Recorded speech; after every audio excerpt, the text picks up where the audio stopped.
This country is going to hell because we are led by a person who doesn't know how to be a president and who is a liar.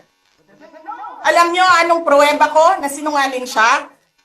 Tinanong ko, dalawang businessman. Matagal na sa negosyo ng bigas. Because I was concerned. This is a campaign promise. 20 pesos na kilo ng bigas. And so, I really sat down and talked to a businessman.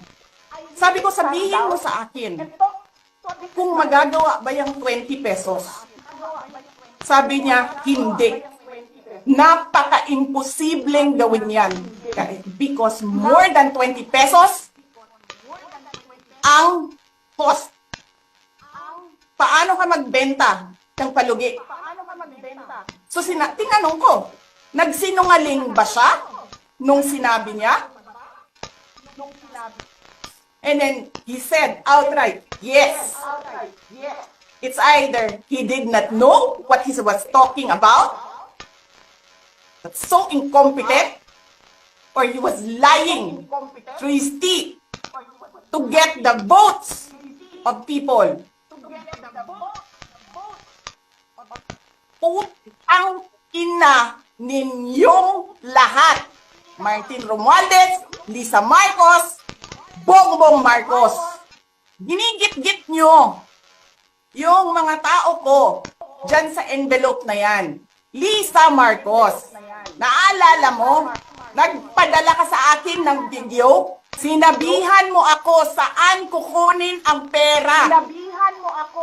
Pinakita mo ang muka ng tao doon sa video message mo.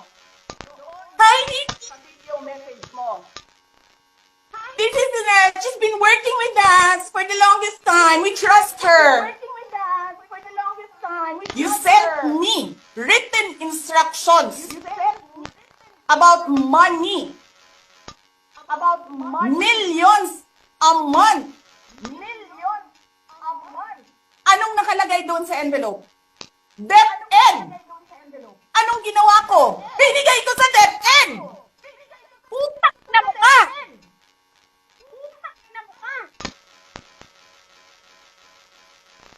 Wala ka ngang posisyon sa gobyerno, namimigay ka ng pera ng gobyerno eh.